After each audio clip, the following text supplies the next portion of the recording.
Hey, welcome back to the Hometown Hustle with another real estate related episode. Now, when I got started in the real estate business almost 8 years ago, I was super fortunate to start off working with an incredible mentor that helped me grow my business and point me in the direction of success much faster than a typical new agent would. Now, with that experience, I think that every agent should start off in this business, under a team leader or a managing broker that's really going to help them thrive. And today we're talking with one of the best in the business at that exactly. We're talking to Tiffany Johnson, managing broker of RE/MAX Integrity here in Grants Pass. And I've been working with Tiffany for about 3 years now, and she has an incredible amount of passion for helping agents succeed and grow their businesses. And she has a ton of knowledge and skills that I think that you guys are going to find useful, and I can't wait to share it with you. So let's get started. TJ, thank you for being here. You're welcome. Thank you for having me. Yeah, well, you've been instrumental in me even getting this started, so I just appreciate you being here and doing this. So we're giggling already. This is going to be fun. So for those who don't know you, tell us a little about yourself, who you are, who you work for, what you do in the real estate world, and we'll start there. That's a lot. I'll try and keep it to the Reader's Digest version since I've known apparently for being long-winded. Well, that's the first true thing you've said all day. So What? Nothing. What? I don't get it. So I am Tiffany Johnson. I am the managing principal broker for RE/MAX Integrity. I have been doing this part of it for about 6 years now, and I've done everything up to this point. Started in 99 as a receptionist for a RE/MAX office and have just worked through to where I think I'm supposed to be, which is doing this. I think I'm supposed to be. I feel most comfortable with that. Most days she feels. Most days. Some days. Yeah. Right. You know, it's real estate. No matter what part you're in, some days are better than others. I've been doing this for about 6 years in this as the managing broker here, and I love it. Actually, I love growing people and supervising. Right. Yeah, as much supervising as you can do with people like us. Exactly. Yeah. No, you and I actually have an interesting similarity in that we both started with the same person. Just many, many, many years apart. Yeah, many years apart. Yeah. So how long have you been in the real estate business then? So I graduated college in 99 and didn't know what I wanted to do. So I went to a temp agency. They called me the very first day and said we had a temp job at a real estate office. I had no idea what real estate was. I was 19. So I was just there for the receptionist job and a paycheck. So I showed up at Tony and Nancy Venuti's RE/MAX office, and the rest is history. The rest is history. Yeah. Just 21 short years later, 24. Yeah. Right. 20-something. Yeah, We'll go with that. Mm-hmm. Yeah. No, it's I wanted you on this from the beginning. You know, you've taken over the mom duties that Nancy had for me. So you're my real estate mom. You're my second real estate mom now. So, and I think you do an amazing job with supervising this office, as you say, quote unquote, supervising this office, and just you are phenomenal at making people happy and making people feel special. And getting things done. The right way. The right way, yeah. No, you're just... Thank you. You're always here for us, and it's just a huge blessing to have you in this, in this... Thank you. It is. Yeah. It's In this what role. makes me happy. Mm-hmm. Yeah, Honestly, absolutely. it is what makes me happy, and that's why I do it. It comes from my heart. I don't do it because it's my job. Mm-hmm. I do it because it really does make my heart happy to see other people happy and see other people succeed, and Yeah. that's why I think that this capacity of the business is where I should be. Yeah. Well, I mean, you're one of the huge reasons I'm here. I didn't know it when I came on. I just followed Nancy up here, and it was like the thing to do. Nancy always had really great things to say about you, and we got up here, and And then she left and went to Arizona. So Nancy, if you're watching, still mad at you. But And thank you. and thank you. And you thank you. Yeah, but it's a pleasure being here and working underneath you, with you. What should I say? That's it's the weirdest thing, because I am the supervisor, but I don't feel like anybody works for me. You guys work for yourselves, and your business is 100% reliant on what you do with it, and I'm really just here for moral support, the mom role. Right. And guidance for sure. But yeah, I find that a lot of people, it's difficult when you're working with real estate agents because everybody is independent contractors. You want the best for them, and is there times where you feel like you have to be employer, or do you have to take that mom role just because of the relationship aspect between the agents that work underneath or for you, right, in the office? I think that really it's more, I guess, a kind of a mentor role. Like, we're all adults. I'm not here to tell anybody how to do their job. Well, I do have one employee. Yep. I have an employee that has to listen to me. Good luck getting her. Everything else is just a suggestion. So it is really just, I'm here to work with my brokers. I'm here to work alongside them and help them with whatever it is needs done. Yeah. You are in a unique position also with RE/MAX Integrity also, because you're a non-competing broker, meaning that you manage and supervise, but you don't actually do any real estate transactions, which I think is a huge benefit, because it allows you to just be completely invested in what we're doing, as opposed to, having half or more of your focus on your own business. Not that people need to do what they got to do what they got to do, but it's just a huge benefit, I think. It's definitely a benefit to anyone. I know, the last thing you want is, if you need help with something, you can't find that person that's supposed to help you. So you make your best guess and hope it works out. I think having a non-competing managing broker is super instrumental, just knowing that you have that person that's there at the office from, this time to that time, that's really just sitting there waiting for you to tell, to ask a question or ask for help, or, and it also it allows me to really focus on my brokers as my people, and not so much as clients and the public as my people. Like, my sole purpose is to support you guys so that you can support your buyers and sellers and your people in your business. Right. Yeah, it's pretty cool. I've enjoyed it. So, So Daniel, if you could help explain, like, people that are kind of watching this and not understanding competing versus non-competing, can we kind of go into that? I know us in this room know what that means. But. Sure. Yeah, well, a lot of people may not even realize that, I have a principal broker's license, which is the same license that you have, but I am not the managing broker. So I could open my own office. I could do your job technically. Or at least I have the license to do so. I don't think I could do your job at your level. or want to. Or want to. Right, yeah, let's just put that out there. Right. But I'll back that up. So in the state of Oregon, there is real estate brokers, licensed real estate brokers. In other states, they're referred to as agents or salespeople, or there's a lot of different terms for it. In Oregon, they're called brokers. And then the management level license is called a principal broker's license. And everybody who has a real estate license has to work under a principal broker. And they have to work in an office, and they have to have somebody that supervises their paperwork. And in most cases, it's just another broker in the office that's taken those duties, and they also do real estate transactions. So they are technically a competing broker.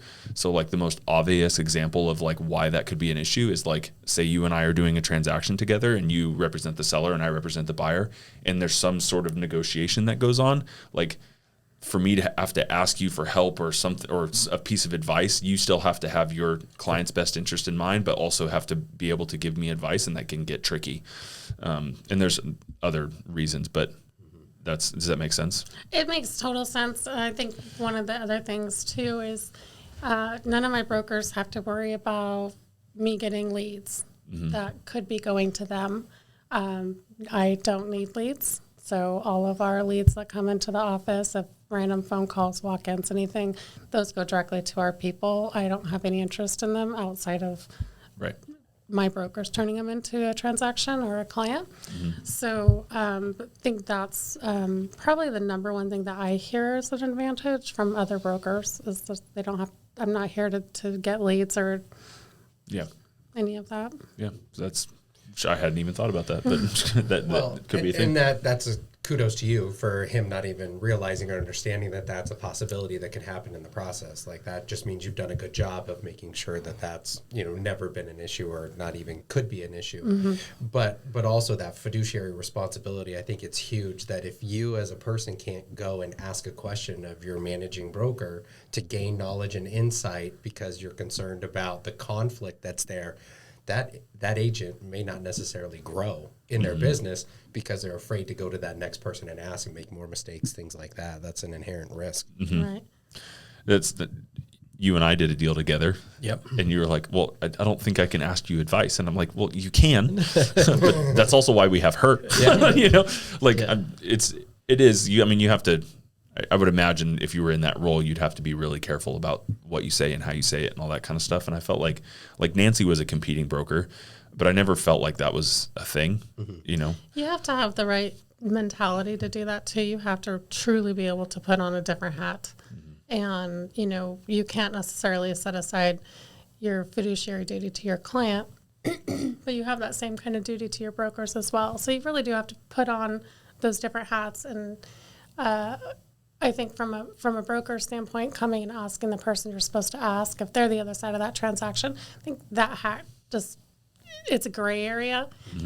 I like that with not being non-competing. It's black and white. I'm only here to help my brokers. Yeah. I think it would depend too on the competing broker.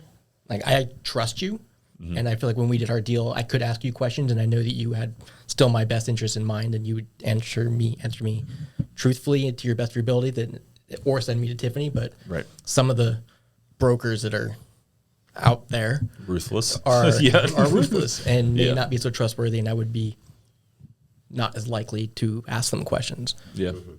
And just going on the ruthless thing, I like to think that most people have good intentions, but there are those occasional people out there who are trying to twist it some way to make it work for them. But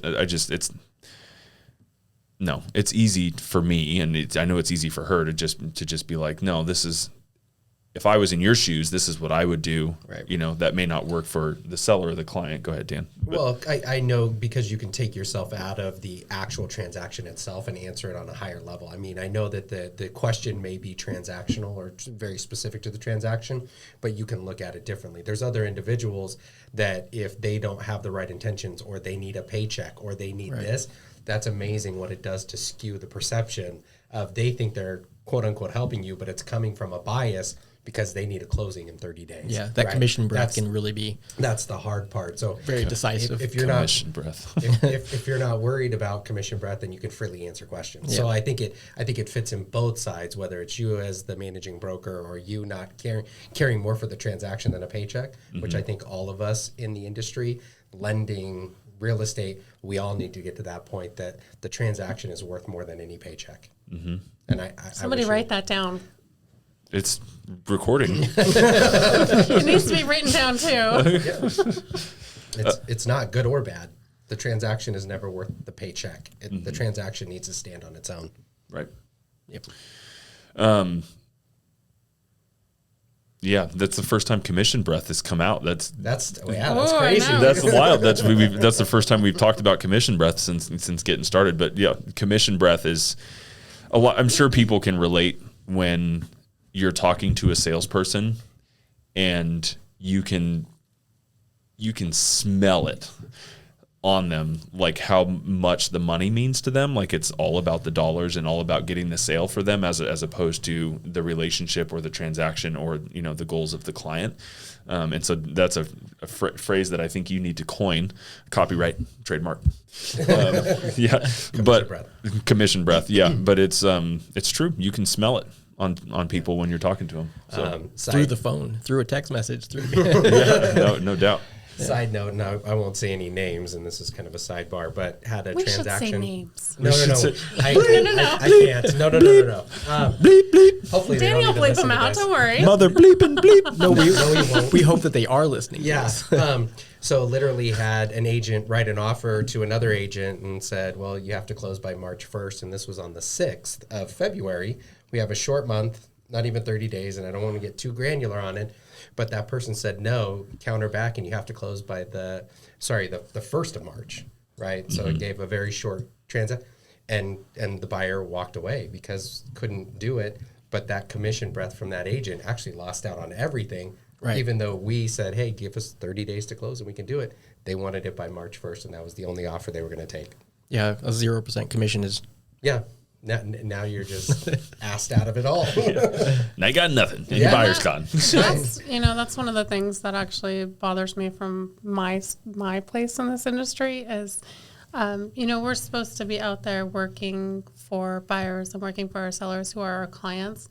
And when we let those personal things get in the way of a transaction, get in the way of a buyer and a seller meeting their goals and their needs, that's like, I have to draw the line at that. I won't tolerate that in this office because that's not what we're here to do. And that's not what, if you signed up to do that, please do not sign up with me. It's like the opposite of what we're supposed to be doing. That's why they hire you to help them through the transaction so that you can take the emotion and the personal out of it and just get the job done in the best interest for them. Yeah, it's all ego. Is all that is. This is people just want to they want to win. Mm-hmm. They want to win the argument. Right. It's like, no, well, you're going to agree to my terms or whatever. It's just like, give it up, people. Like, because they're all watching $1 Million Listing and they all want to. Yeah. Who's they? You're part of they. I watch it. Yeah. I do not I watch do that not. I don't garbage. watch it. That's fine. I don't I'm more watch of an LA over New York, but that's fine. They're That's both fine. they're both pretty good in the selling sunset too. For sure. I'm all about house hunters, 3 houses, write an offer, be done with this. Yeah, and you're good. What do you got, Daniel? Which one do you like? I don't watch any of that garbage. I like watching Chip Gaines throw himself through a wall. That's what I like watching. He likes demo day. Dude, demo day is good. Yeah. No, awesome. Well, I was going to ask you what your biggest frustration was with, being a managing broker. Depends on the day. It depends on the day. Yeah. It does. I think, the biggest, it's not even really a frustration. I think the most challenging part is that I'm responsible for 30 brokers that work in my office. And if any one of them screws up, that's my responsibility. And I'm accountable for 30 agents. And that's why it's, I guess, so important to me that I have the right kind of broker working for our office, because not just because they're out there representing us and representing our name and our brand, but they're representing me personally. And that's my license that everybody is, hangs under. And I'm the one that gets the phone call when anything goes wrong. I am the chief complaint department. I don't want to say I like complaints. I'm good at complaints. I'm good at problem solving and resolution. Yeah. But it is, important to me that we have the right people, because I am responsible ultimately along with the broker. Mm-hmm. My name goes too. Yeah. That's the interesting thing about real estate is that, we all have a license. We're all independent contractors. We're not tied to you in any other way, except for if we screw up, you're responsible as the managing broker, which is just wild to me, because we're not employees of RE/MAX. Mm-hmm. I'm sure that if I did something sketchy, my license would be, at risk also, but it's also that you're at risk too, which is just what, I get it. I understand. But at the same time, it's just we're not employees. Right. Right. I can tell you all day long what to do. And at the end of the day, you're an adult and you're an independent contractor. You're going to make your own decision. And we do have policy and procedures manual that says you'll, do the right thing. But sometimes I think we need to reread those. Weekly. Yeah. Maybe I'll Just start throwing that refresher. into my Team Tuesday meetings. Yeah, I would say that is probably, and I'm going to let you elaborate on the advantages of RE/MAX and what they offer and stuff like that. But I would say that that's one of the big advantages of being in this office, is that there's so much training and so many opportunities for people to learn and to get better at their craft, not only in growing their business, but how to operate in their business. And I don't think that is available in a lot of offices. I'll be the first to say on this podcast, at least, I'm not the first one that's ever said this, but like, working here is not cheap compared to other offices, but it's worth every penny, in my opinion. Like, you're talking about, like, you have a full legal department. Like, we can kick all that stuff up to the legal department. That's cool. I kind of forgot where I was going with this. Well, I want to back up then. I want to back up to it's not cheap to work here. Because I'm actually not the most expensive game in town. You're not. Nope. But I do feel like for what we have to offer, we are worth every single penny that you pay into the company. Just from, the training to having a non-competing managing broker to compliance team to an IT department, a marketing department, whatever. If you need it for your business, I probably have it. So I think that, there's a lot of value into what is paid to work under this brand and to work under this company. It pays for itself. It pays for itself, totally does. and it's really, it's really probably a difference to most people. It's probably a difference of one transaction a year. Yeah. And if you can't get one more transaction a year working with a team like we have here, then let's reevaluate this conversation and go somewhere else with it, because that's super easy with the tools that we offer. Sure. And I don't think Daniel was necessarily going after, the amount of money that No. RE/MAX No, but I charges. think I know, but I think that's a big misconception. That's the big people don't knock when people understand. come. Yeah. That's the hurdle that they can't get over. But the difficulty is when you have something like, and hopefully we don't get sued for me saying Bleep that out. Yeah, can you? We call them discount brokerages. Okay, thank you very much. So discount broker. Is not a discount brokerage. Their structure is in which where you don't have to pay into the system as much as you do RE/MAX, just because there's not as By much like as that they offer. $3,000 a year. Okay, but we have to be very careful, Danny. We have to be careful. I did. You're not going to be able to publish any of this. Yeah. So my question's not to hit on that raw nerve that's clearly been exposed.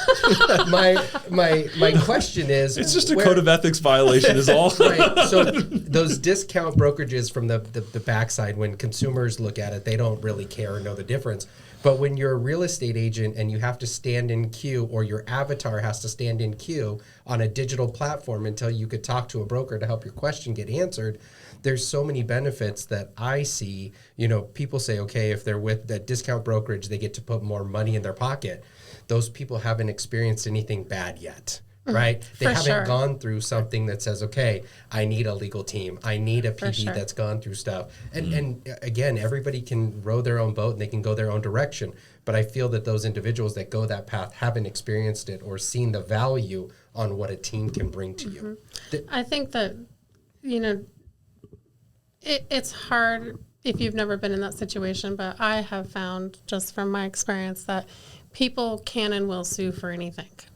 And being the realtor in a transaction, you are the big target if anything goes wrong. So if you bought a house and 5 years later the well dries up, it's probably Daniel's fault because he didn't do something during the transaction. He didn't tell me the well was going to dry up. Right, an act of God. So you never know, and people can and will sue for anything. So just knowing that if something like that were to happen, hopefully it never will. But I've, been through that process been through that process, and I know what it's like to go through that process, and it can really break down a person just mentally, just knowing that you have people out there that think that you're not good at what you love to do and what you're good at doing. It makes you question what you do and why you do it. And having that support and that backup behind you would make all of the difference in the world when you're going through that process. Just knowing you have lawyers, we have a person on our team, her only job is compliance. She just makes sure that our files are good, and she knows the process if there's any kind of problems, and she's, just very personable and very easy to work with, and she takes care of everything. So, you know, she's amazing, and having somebody just for that on our team, I think makes the difference of one place to another. It's time to drop names. Leanne. Thank you, Leanne. Thank you, Leanne. You're great. So you're probably not paying attention to my podcast, but that's fine. I'll tag her. You're too busy, you know, with compliance. She also cuts the checks. She also cuts the checks. Yeah, that's yeah. Well, you also get all that comes with, what you like to call it, the red, white, and blue. Right. You know, which is worth its weight. Worth its weight in red, white, and blue.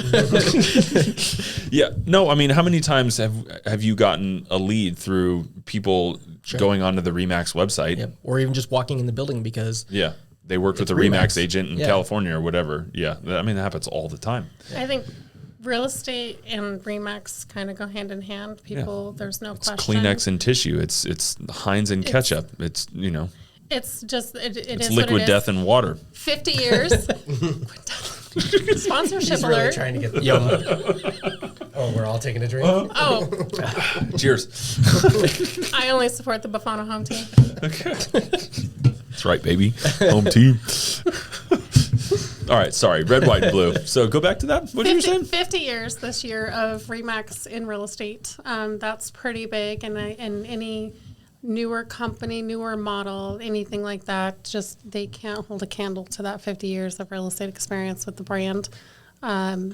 It's huge, and it's worldwide. It's not just in this city, just in this state, just in this region, the United States. I mean, RE/MAX is worldwide, everywhere. RE/MAX is real estate. That's has value in itself. Yeah. Well, I think there's other companies that have been around there for a long time. Century 21, for example. So what gives... We'll bleep that out too. No, Oh, I I'm can't kidding. say Century. I'm kidding. I don't know. We couldn't say earlier. So. The gold and brown crew. Yellowish mustard. I believe gold is Bash, that bash, color. bash, bash. No. The gold jackets. Right. So, okay, the gold jacket folks, right? And so how do we get to say RE/MAX? What? How do we get to say RE/MAX? That's The balloon cool, people. but the balloon people. Okay. Yeah. The red, white, and blue. I think red, you can white, and say blue. that. You're just not allowed to say negative. Or I wasn't. Yeah, All I brown. was... Yeah, brown and gold. Totally. So those other folks... Stop. Right. Yeah, stop. No, so they've been around for a long time, right? So there's been other companies that have been around for a long time, but it feels like RE/MAX and other companies, let's say Berkshire Hathaway, right? Those type of people are able to keep a fresh face to real estate, and others seem like they're dwindling into the past. How do you guys keep that going, and how do you keep that narrative going that it's fresh and it's new and it's all that, as opposed to getting aged out with some of the other long-term decades, that have been around for decades? I think a lot of that, comes from the team that we have, not just the local team, but we are part of RE/MAX Gold, which is a network between, I think, 6 states, and I can't even remember how many offices. But then above RE/MAX Gold, which is kind of like our umbrella that we're under these days, we have RE/MAX LLC, which is a team of people that just keep that brand fresh, new, and alive. They are dedicated to technology and making sure that the RE/MAX agent has those tools with technology. We are adopting KV Core, which is a well-known program that, I don't know, do only realtors watch this or real people watch this? Oh, yeah. KV So- Core is a contact resource management Yes. system. So it's just a way to keep track of your people and stay in touch with them and stay in, It's like a CRM. So it is like it does more than just a CRM, but so really what it was going with that is so they've adopted that. We've partnered with them, and we'll be seeing that roll out to our offices here in the next month or so. So they do what they need to do to keep technology, to keep everything fresh, new, and updated. And our toolbox just from RE/MAX International alone is very technology oriented, because that's where it's at right now. That's where people are looking for houses. They're online, they're looking at houses. They find their house usually before they find their agent. Yeah. So RE/MAX realizes that, and in RE/MAX being real estate, they also know that chances are they're going to go to a RE/MAX website or the other place. Yeah, I think that, like you're saying, that RE/MAX has done, at least from my perspective, even from being here, is that they're constantly evolving and trying to figure out new ways to do better, right? And so, and I think that's, in order to stay alive in business, like, you always have to constantly be evaluating and evolving into the current times and things like that. And I think that's kind of where you were going with that. I think that's where RE/MAX is kind of, what they've done is they've evolved into that. I think the other thing that stands out to me, and we're getting really hard on the RE/MAX bandwagon, which is totally okay. But which I asked Daniel yesterday. I was like, "Is this going to be a RE/MAX commercial?" He's like, "No, no, totally is now." He told me he had no idea what it was going to be. So yeah, Nick Bailey better reach out and give me a job here pretty soon. Anyway, no, but I think one of the things that stood out to me when we first moved up here from the Venuti Group, was that RE/MAX was really focused, like a lot of realtors and real estate brokerages are, on giving back to the community. And one of the big things that I thought was really neat was RE/MAX Integrity specifically has this thing called the RE/MAX Integrity Foundation, where most of the agents in our office, in this case, donate a certain dollar amount back to the RE/MAX Integrity Foundation. And then there's a committee that looks over all those funds and gives them out to different nonprofits and stuff in the local community.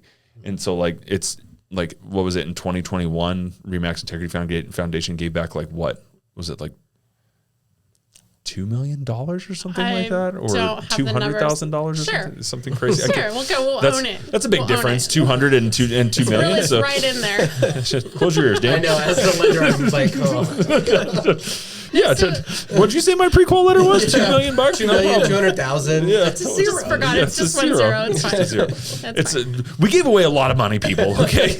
We did. So our former owner, Kevin Summerin, he actually put that foundation together for us, and it was really made for a way for us in each of our individual offices. We have 7 offices just in Oregon, more now that we're part of RE/MAX Gold.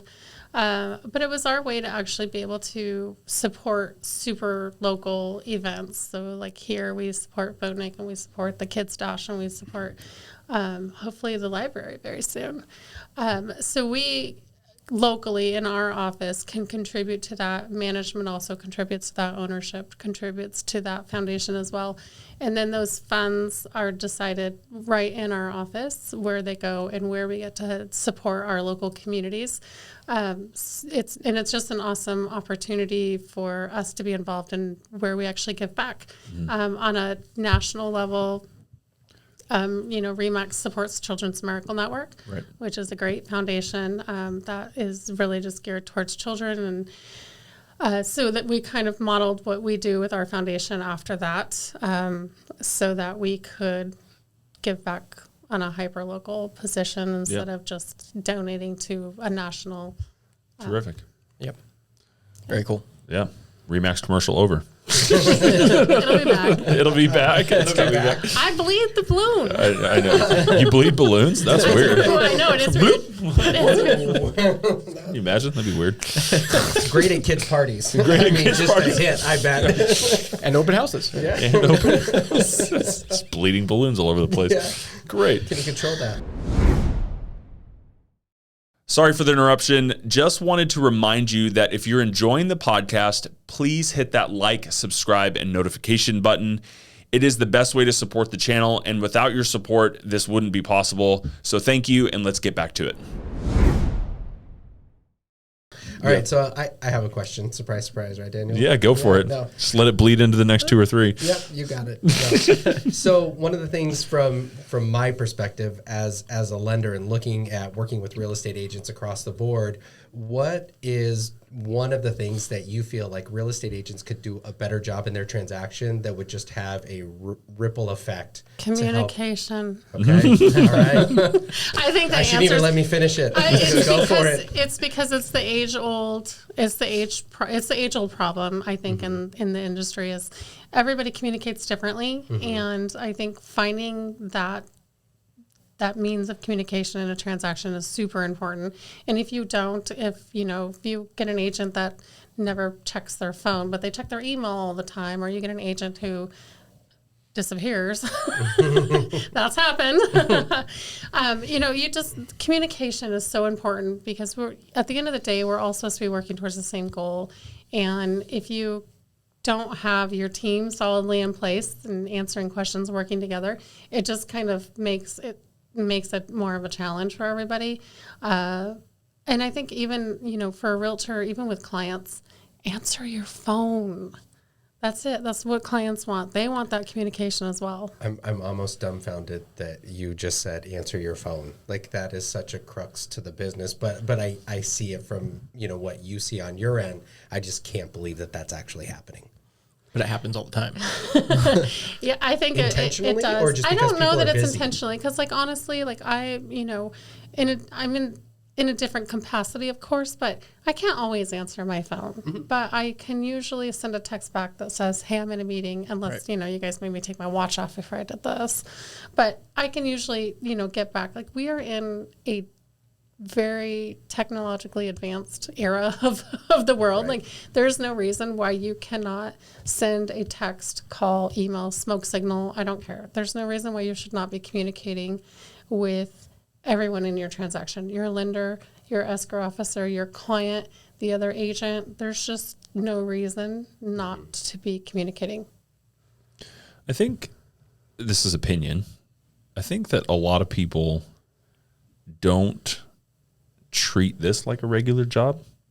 Like, they don't come in and work all day in front of a computer. Like, It's not a regular job. it's not. And I mean, it's not that it's not a bad thing. Like, I think that there's a lot of people that just go about like their normal day. They have families and kids and they do their stuff, or they take advantage of one of the biggest reasons why people get a real estate license is the flexibility. And so they just don't. That's the biggest trick in this.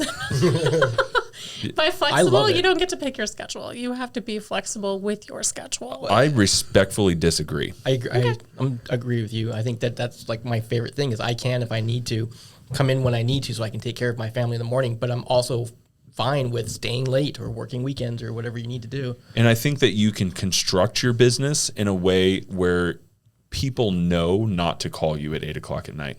Absolutely, you can, but I think, again, that comes to communication.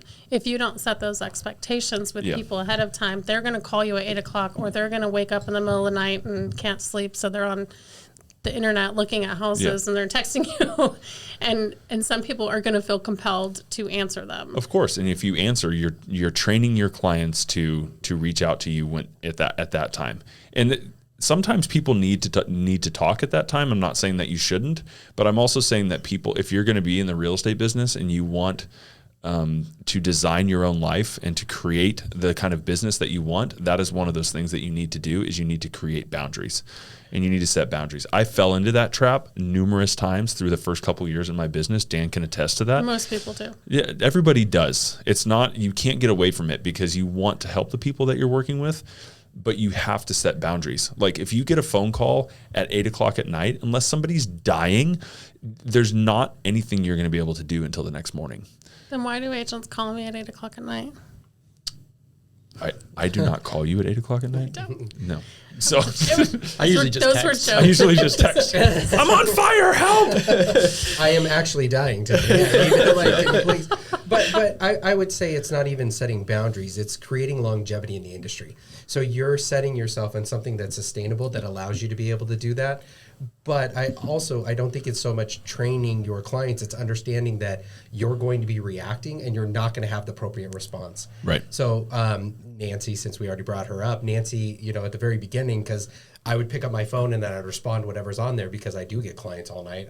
They're virtually 24 hours a day for me, right?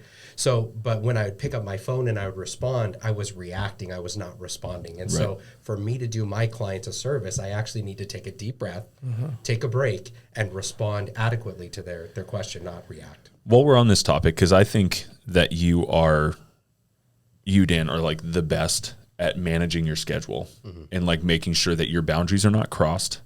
And that, can you just kind of elaborate how you structure it in a way that you can still be as productive as you are but also have a life with your family and keep your sanity.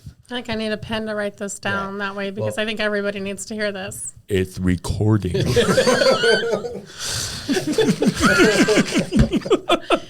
Okay. Thank you. We'll rewind it and I'm gonna have to watch this like 300 times. I will have Danny make a clip specifically for you on this topic, and I will It put is it in your not inbox. for me. I can turn my phone off right. because I do still have a job. I'm just teasing. Sorry. Dan, let's wrap that back up. For just recapping purposes, Dan, can you just tell everyone how it is that you structure your schedule so that you have a normal life, but still be as incredibly productive as you are? So I will say I probably don't have a normal life. So I'll start off by saying that. First off, I have an amazing wife who understands how much I love what I do and allows me the flexibility to do what I need to do what I love, right? So that's part of it. If you don't love what you do, then you're not going to try to figure out a way to make it work or do all that stuff. The reality is I kind of have my day broken up into several different components. So I start relatively early in the morning. So Erica, one of my assistants, we get all of our stuff done between like 6:30 and 8:30 in the morning, and then it kind of bleeds in from there. So we've done everything that we need to on that side to get our day started off correctly. I'm usually meeting with clients or real estate agents majority of the day. I try to kind of take a break at around 5:30 or so, but I'm back on it from 8 o'clock until my day's done. So until all of my emails are completed, my pre-quals are done, I call it my second shift. That's my second shift. And by God, everything's going to be done before I'm able to sign off, just for me personally. Right. Because, I mean, for one, when you take a break at 5:30, that time is usually dedicated towards to family. Like, so you're there for your kids, you're there for your wife, you guys have family time. Like, without getting too personal, like you guys have game night once a week. I mean, you do stuff specifically for your family, and then once the clock strikes 8 o'clock and everybody kind of settles down, you're back into it and finishing out your day to make sure that you're ready for tomorrow. Correct. And you don't let anything bleed over. Yeah. And then to your point, send a text when I get a phone call or anything like that. I will respond back almost immediately. So unless I'm meeting with a client face to face, then it's the client's time. I may throw in an IM here and there when when they're explaining to me about their situation, but it's the client's time. But outside of that, when I get a phone call, I'm texting my client, hey, I'm sorry I'm not available, but I'm in 15 minutes, in 30 minutes, at 2:15, at 4:15, whatever the time frame is. And then honestly, what it is from that point, as soon as I get a chance to do it, I don't think people utilize their phone enough. I set a reminder to call that person. Right.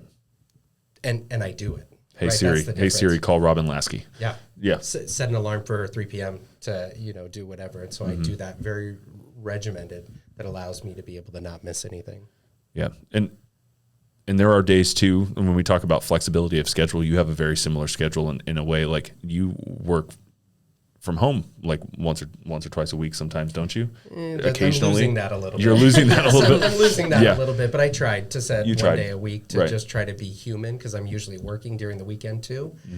So I try to set one day a week to try to be human, take in my dry cleaning, Right. do stuff like that. Get on your tractor. Get on my tractor. Yeah. A couple hours. Shh. Don't tell anybody. Yeah. No, and I think that's something that if you want to be successful in this business, like you have to figure, or I won't say successful because there's a lot of people who operate successfully. If you want to have longevity Correct. in this business, like you said, I think that is crucial. Yeah. Like you have to do it. And I'm learning more from you about that, but it took me a long time to figure that out. Like there were nights where I would get text messages and I'd be up until 1 or 2 in the morning just stewing over it, or phone calls. And it's just like, it's not, man, that ain't worth it, and like you said, it's not going to make a difference. It's not going to change the world. There's not anything that you're going to be able to accomplish. Well, I mean, you could get out go ahead. You could get information. I mean, there's things that you could do at that time at night, but like if you need something, like if you're negotiating an offer, for instance, like even if you send it out at 8, it's not going to get responded to until the morning. Right. Like there's just only so much you can do at that time of night. Yeah, I agree. But as you talk with clients and, I tried to be all things to all people, and that actually led to having negative reviews and negative responses from clients because I couldn't do it. But setting it up in a very structured to where everybody felt like they were being taken care of. It may have not been that moment, but they felt like they were being taken care of. my reviews and my response from clients have improved vastly by not trying to play whack-a-mole for everybody, but give everybody their due, has changed the business model drastically. Yeah. I love that playing whack-a-mole analogy. Yeah, it's, I thought you were it's just going true. to say, I just love playing whack-a-mole. That's really what happened, but hit him really hard too. Does somebody have a bigger hammer for this thing? That's the most Daniel comment I've ever heard. I'm totally a bigger hammer guy. Dan, it doesn't fit. Give me a bigger hammer. Just using those hands of yours. Yeah, these big gorilla paws, these things. Good grief. Yeah, no, but that analogy, the whack-a-mole, I mean, people spend their day so much going like, you know, trying to do this instead of staying very structured, and and it's I think it's the key to longevity, like you said. Yeah. So anyway. So do you have anything to add to that? Of course I do. Of course I do. Of course she always does. Of course I do. I think, you know, the biggest thing for me with longevity is consistency in this business. And I think anybody can try to manage their activities and their time. But consistency, I think, outweighs that in the longevity game. Mm-hmm. You have to know what to do, and you have to keep doing it. Over and over and over and over again. Over and over again, yes. Mm-hmm. And you have to do it good. You have to be good at it. Part of that consistency thing, and this is a discussion, I'm not telling you, I'm asking, do you think that has anything to do with being regimented? Like, I'm a pretty regimented guy, but I seem to ride the wave, as some people would say, or the roller coaster. You mind your own business. I'm not saying anything. I'm not saying anything. No, I mean, do you think that for the people, like, I think he is one of the most consistent people that I've ever seen in the real estate business. I know he's your favorite. This is also being recorded, so everybody listening, you heard Tiffany say it. Robin's her favorite. Everybody's my favorite. My kids know what that holds no weight at my house anymore. Yeah, my kids it know. doesn't hold any weight to me either, because I've heard you tell it to Robin right in front of my face every time, and Mary and everyone else. So, no, but I think that he's one of the most consistent people that I've met in this business, because I just, and maybe that just has to do with his personality. Like, he's very much just very even keel all the time. Would you agree? Nope. No? I would say you're a very even keel person, but I don't think that's why you're consistent. I think your goals are bigger than the transaction in front of you, and that keeps you coming back for consistency. I think your drive and your desire to produce whatever you want to do is bigger than what is happening with a fire drill right in front of Robin. It has to be. That your why is what's going to make you do the parts of this job you don't want to do. You have to have that why, and it has to be bigger than whatever it is you have to do in front of you. Damn it, here we are finding the why again. Damn it. It all comes down to finding the why. Well, What is your why, Daniel? Let's do That's a this. sensitive subject. Yeah, no, I think that Dan hit that right on the head in terms, well, at least for me, like, I'm very focused with very much like what's right in front of me. And I get caught up into stuff that's like, I think I'm very detailed in what I do. And so it's just, I get caught into this groove of, you know, I'm working on these invitations for this client event that we're doing or whatever. And it's just like, I forget about like all this other stuff that I really should be doing, and he doesn't. This is what Dan's saying. Well, I think, but the part of that too is your role on your team is to do some of that, so that he can invite all of his people and be consistent. Yeah. But I think, you know, a lot of what you do and what you bring to the table for yourself and for your team, it's off the charts. It's extra, and I appreciate extra more than anyone on the face of this planet. Extra is my favorite thing. Sure. But I think that, you know, you can't discount yourself because you get all You are squirreled away. blushing. I'm not Jesus. trying to make your head bigger than it is. Well, but it's exactly true. That's how I'm able to like just keep my head focused and just keep moving forward, because I know that Daniel's got my back. And So I don't think that that's necessarily Okay. I just don't think that it's I don't want to say a waste of your time. I think that what you do and the level that you do it at provides your team with more. Like when Cheyenne joined your team, she's awesome. She Amen. loved everything that RE/MAX had to offer, but everything that I had to offer, You have taken that and brought it to the next level. And that's what really made her decide to join your team. So not just our company, your team specifically, because you take everything to the next level for your team. Okay. Which then allows them the ability, because I'll take it off of you. Let's right? get off this right. train. So Hold on. Is this how I'm supposed to do this? Thank you. That's right. You're Is that welcome, right? Daniel. Yeah. So for those who are not, who are like, what the hell's going on? Apparently, I'm very bad at taking compliments. So thank you. It's not a compliment, it's the truth. Oh, well, jeez. See? Then I can say it and you don't have to be embarrassed. Now what do I do? Yeah, throw me a lifeline, Dan. Thanks. Go to the script and go to the Well, script. so going back to the communication side of it, like if you're panicking and worrying about, you know, what's happening with the team or whatever, you're going to be a terrible communicator with your clients and customers because you're fractionalized. I think what you offer Daniel is what Daniel offers Robin, right? And it's a trickle effect.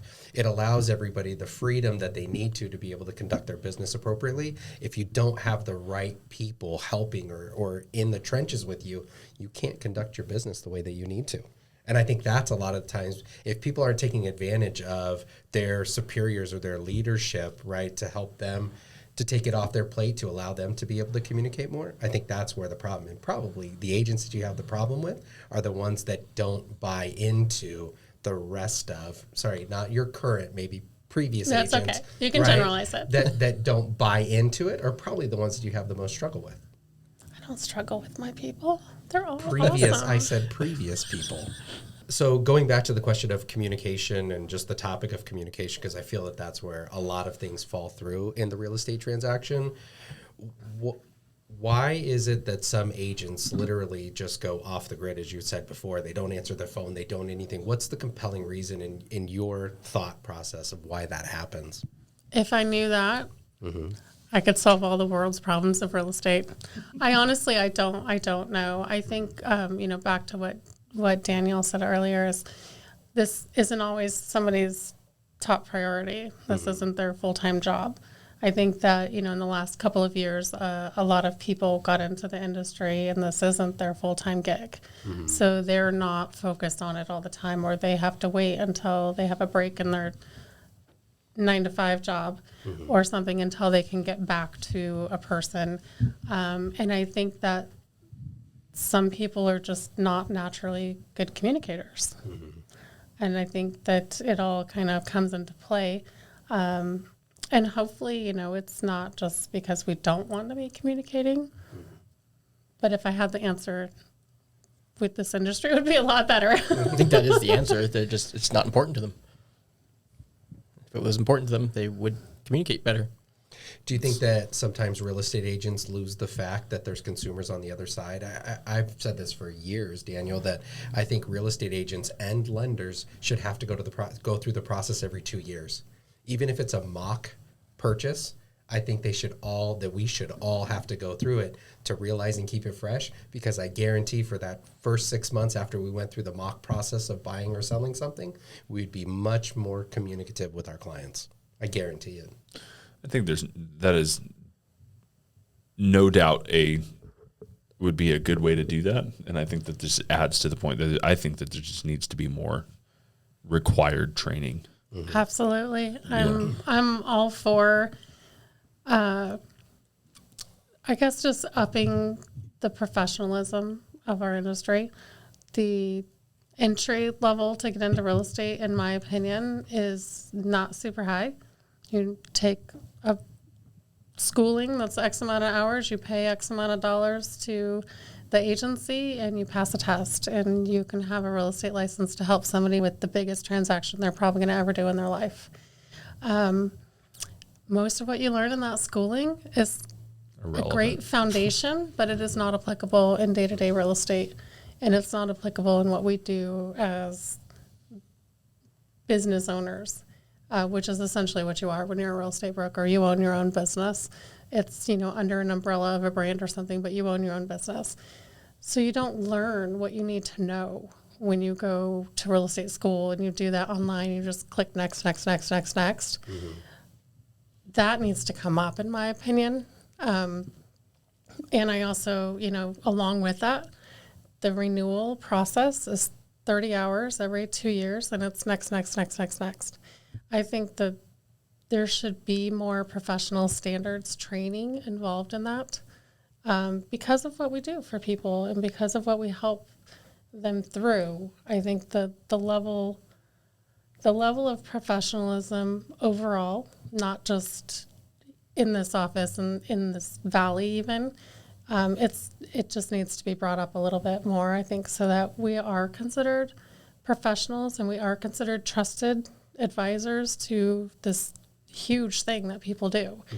It just, anybody, I hate to say it like that, but anybody can do it.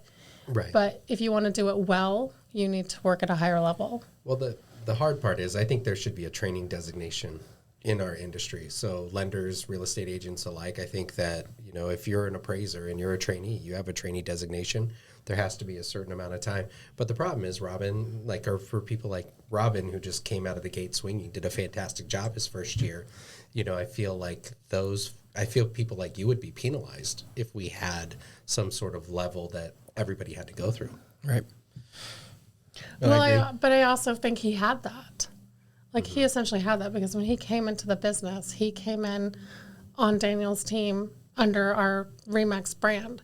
So he went through the training that I have. We have a pretty extensive training for our new brokers because we tell them as soon as they come and they have that initial interview, I want to work for RE/MAX. How do I work for RE/MAX?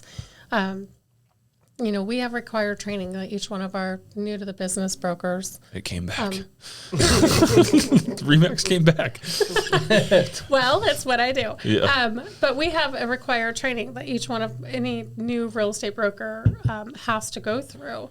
And because that is important to us because they're out there representing our office, our name, other realtors in our office. So we want them to be the best. We want them to be educated. We want them to be experienced.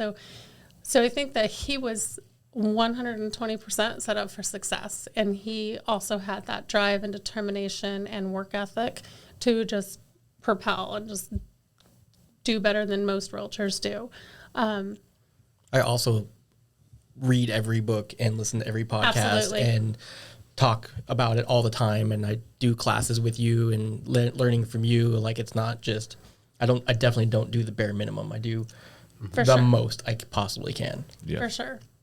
And you're one of the exceptions, but to Dan's credit, we talked about this with the Washburns. Like, there is an apprenticeship process that they have to go through, and I think that would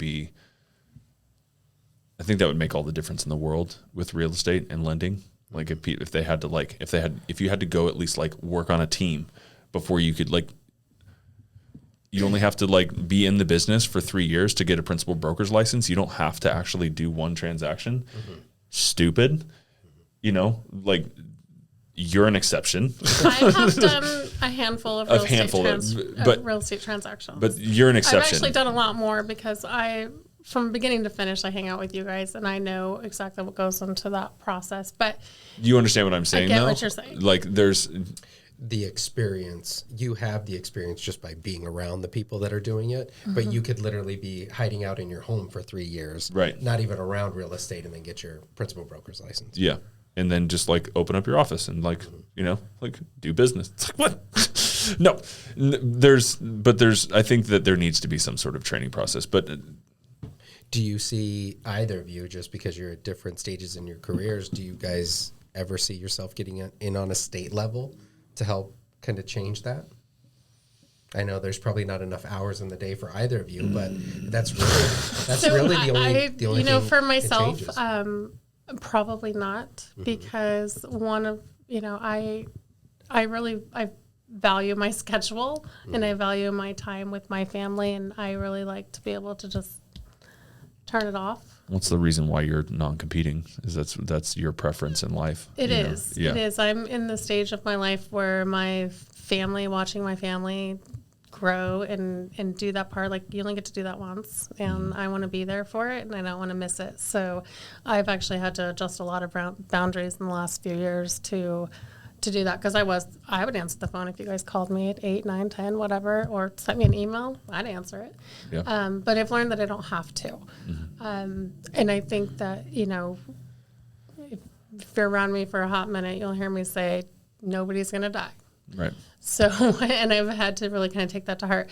But I want to be able to enjoy my family. So I think doing something like on a state level to make those kinds of changes, I honestly don't think that that's what the state level is for. The state level is more to protect homeownership rights and landowner rights and that kind of thing. So I don't know that that's the avenue to advocate for something like that, I suppose.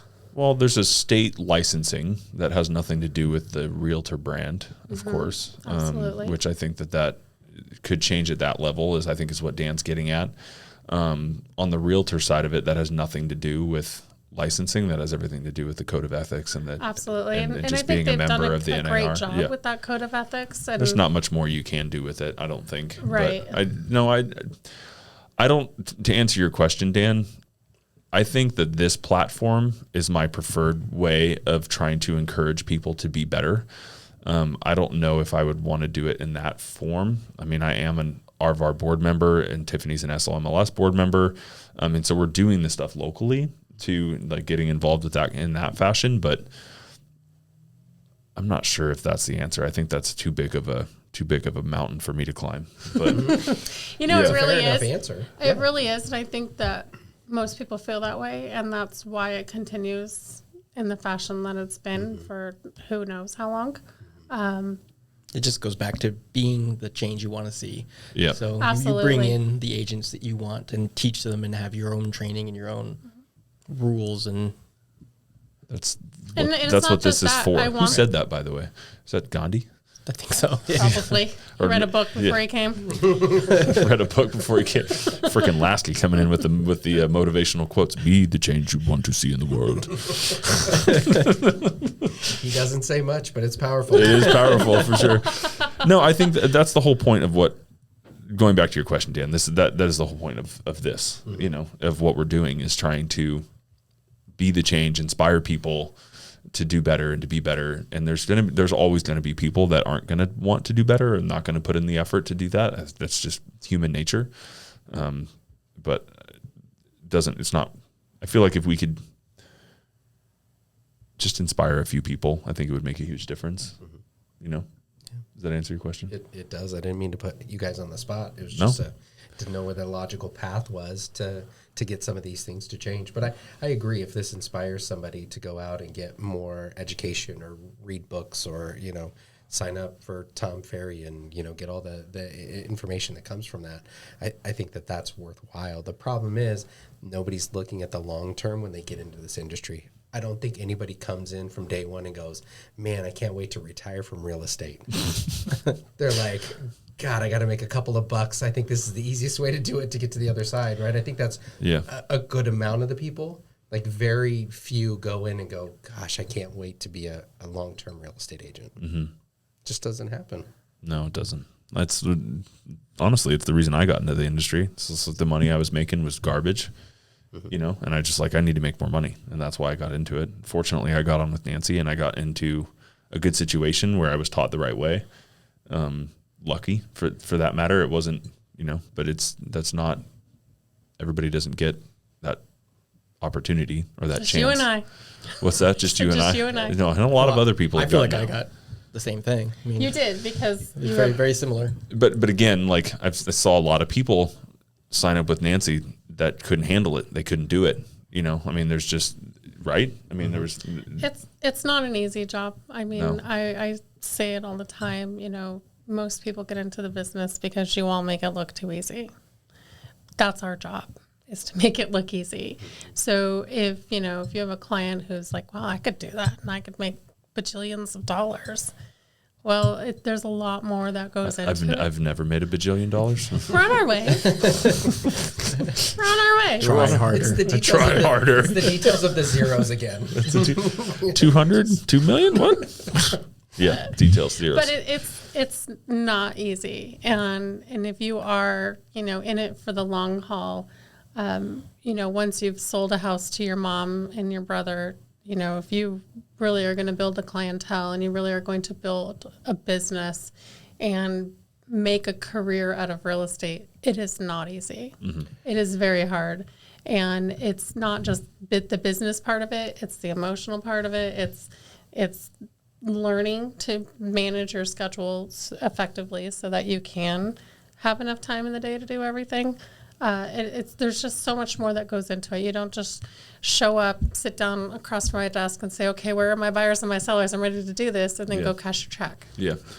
So on that topic, since we're starting to wrap this thing up, for somebody who's been in the industry as long as you have, from answering phones to herding cats, what would you say is, like, if you're a new agent or maybe an agent that's struggling, what are the 5 things?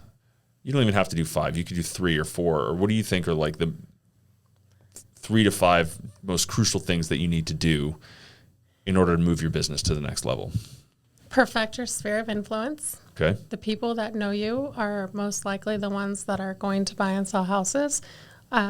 So get that list. Whether it's, I don't care if it's on a notebook. If it's on a notebook, please come see me. I'll help you put it in a spreadsheet. I have an app for that. It's, I have tools. But perfect your sphere of influence, because 90% of a realtor's business comes from people that they know. Okay. Number 2. Don't be a secret agent. Okay. Wear your name badge. Wear your RE/MAX shirt. Wear your Bifano home team shirt. Yep. Whatever. Don't be a secret agent. People need to know who you are and what you do. Okay.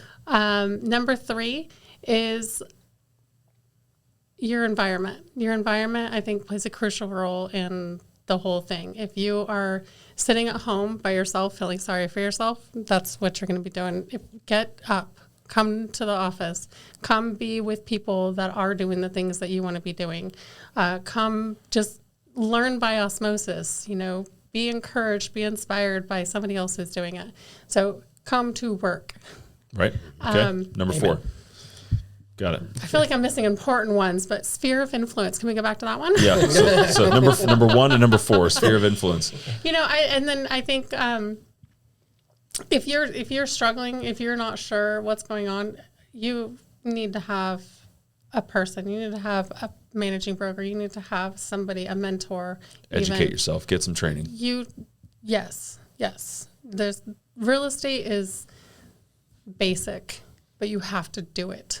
And I think my last one is the consistency again. You have to keep doing it. You have to keep doing the things that, bring business, lead generation, lead conversion, client care. Those are all things that go into it, and you can't skimp anywhere. I like it. Yeah. Number 6, Doyle? No, just not skipping anywhere. I mean, that's the problem. Just people are willing to compromise, whether it's their morals, whether it's their clients' morals, whether it's, the quick, easy way. Don't skimp. Yeah. It's amazing. Amen. I agree with everything you just said. You don't have another one to add? I'm sure there's always things for me to add. You know that. Lasky? No, I like it. I think it's great. I think that even a blind squirrel can find a nut, but you really have to practice and train and do the consistency. Depending on how many nuts you want. You started it. I'm just saying that anybody can get into the business and sell your house from your mom. And, right. And if you actually want to have something for next month and the month after that and the month after that, you have to find them. Yeah. Work for them. You made a comment earlier about, I don't think that real estate itself is hard, and I'm not trying to demean you guys by saying that. Just like lending at its core is it's not hard. right. It's an 11-page contract. It's the everything else that goes with being a successful person, whether that's monetarily, transactions, you name what success means to you, but it's doing all the other things that are the hard part of this job that people don't realize. And it's also, that's the part that sets you apart from every other realtor that's out there. That don't skimp part, there should be a huge emphasis on that. That's what's going to give people the experience that they want to have. And it's what's going to keep them coming back. And it's what's going to keep them referring you to other people. Don't skimp. Amen. Yeah. That coming from Mr. Extra. Yeah. Well, I'm not a skimper for sure. it's just easy for you to look at it and say, how would you feel if somebody was treating you the same way and skimping on your experience? You would not be happy with it. Why then give it to somebody else in the same fashion? Yeah. You got any fancy quotes for that, Lasky? No. I'm liking a blind squirrel finds a nut. This guy went from be the change you want to see in the world to every blind squirrel finds a nut.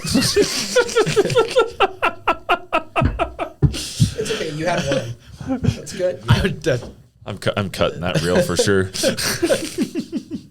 I'm just gonna cut. Be the change you want to be in the world, and then every blind squirrel finds a nut. We're gonna do Even Oh, a no, blind squirrel. Can find it. No. Hold on. Everybody's reaction after he said it and she said it, that was gold, and that is staying in. Yeah. Well, yeah. We're gonna remix that for sure. It got real quiet actually, and then you just. Hey, we have a good time doing these, which is great. All right, we got to wrap this up. So, Tiffany, thank you again. This is really cool. Glad you can come in here and spread some of your wisdom and your knowledge. Hopefully, again, people find it valuable and they get inspired by it and start to do some other things. So, thank you for taking time out of your day to do this. Absolutely. Like I said, my happy is doing whatever I need to do to help my people be successful.